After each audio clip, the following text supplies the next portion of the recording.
Alors dans cette partie, je vais prendre un petit 5 minutes pour vous parler en fait de la concurrence. Donc qu'est-ce qu'on a à côté de Photoshop, quelles sont les différences entre Photoshop et les outils que je vais vous présenter. Et donc ça va vous permettre de vous donner une meilleure idée de pourquoi utiliser Photoshop, dans quelle situation l'utiliser, quand est-ce qu'on a vraiment besoin de cette application. Et donc on va voir ça avec les quelques applications similaires que je vais vous présenter dans cette partie.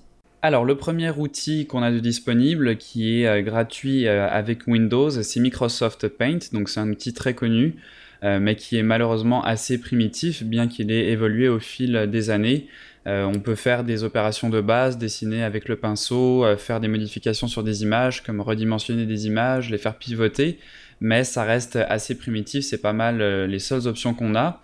Alors bien sûr, il y a quand même des gens qui s'amusent à faire des trucs assez incroyables avec Microsoft Paint. Donc par exemple, peindre la Mona Lisa. Donc c'est quand même un exercice assez extrême que je ne vous conseille pas de faire. On peut faire la même chose dans Photoshop, mais de façon un peu plus plaisante.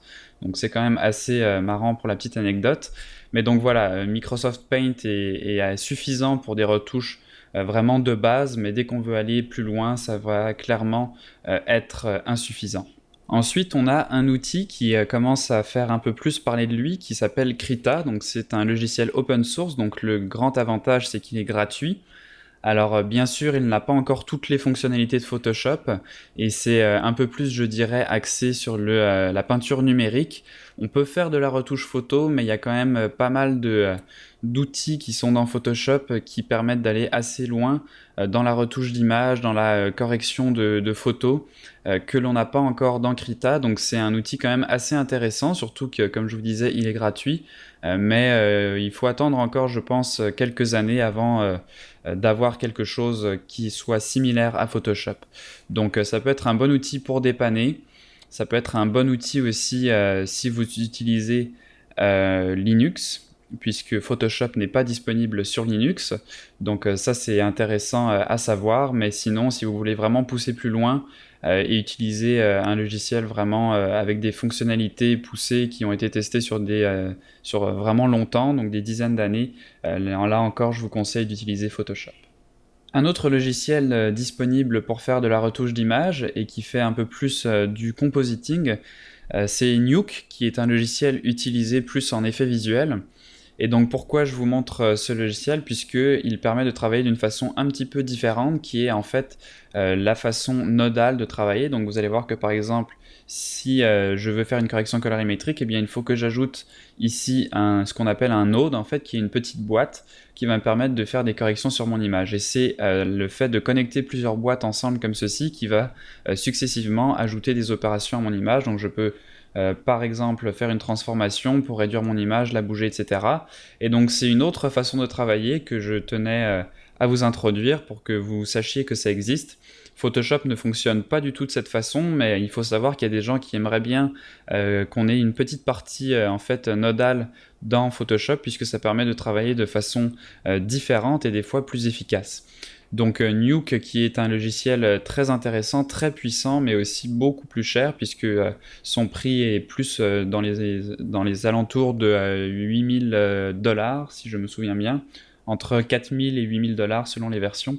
Donc c'est quand même assez cher, mais c'est vraiment un logiciel très puissant. Donc voilà pour la petite incursion dans les logiciels nodal. Et dans la dernière partie de cette première partie, sur les logiciels autres que Photoshop, je vais vous montrer Illustrator.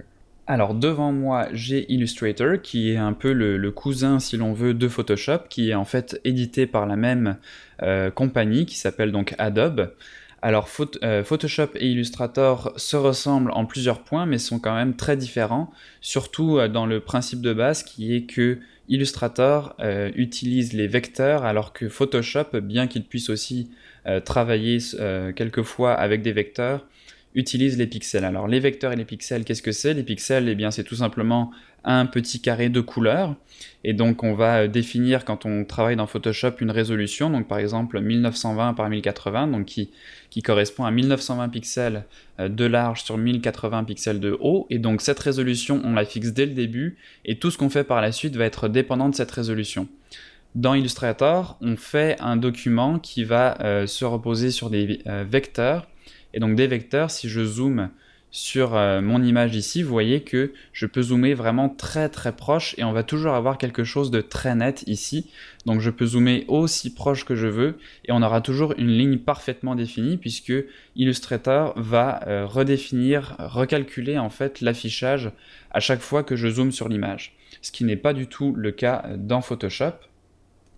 Alors si on va dans Photoshop pour regarder la même image et que je zoome sur cette image, vous voyez ici que plus on zoome sur l'image, plus on se rend compte ici qu'on travaille vraiment avec des pixels. Donc chaque petit carré ici de couleur correspond à un pixel.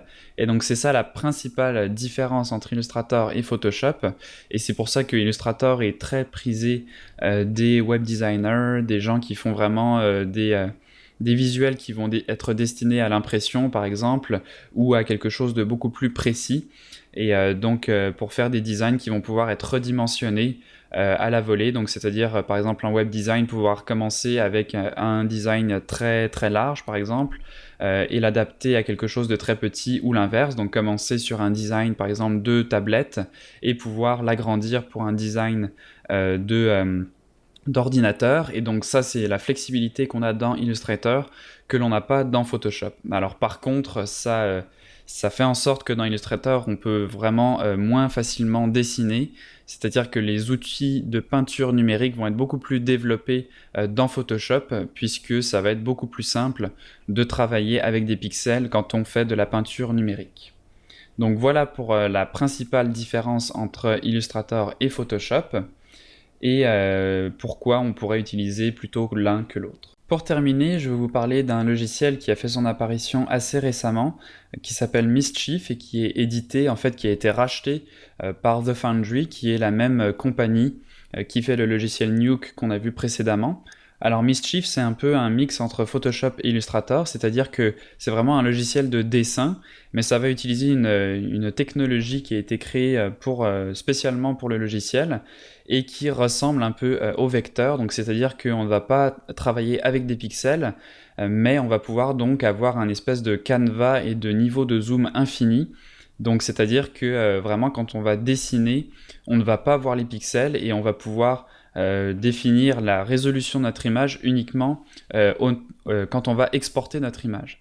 Donc c'est-à-dire qu'on crée un document, on dessine, on ne se soucie jamais de la résolution, on peut travailler à un niveau de détail très important, et c'est uniquement au temps de l'export qu'on va dire si on veut une image qui fait 40 000 pixels de large par 90 000 pixels de long, il n'y a vraiment pas de limite, on peut sortir des images très précises avec ça.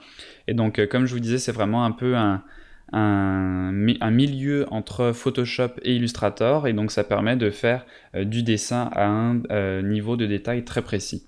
Ça coûte pas très cher en plus, si je me souviens bien, c'est dans les 25 $, donc c'est vraiment un beau logiciel avec une très belle technologie qui a été développée dans Mischief et qui permet de vraiment s'éclater en digital painting. Par contre, on n'a aucune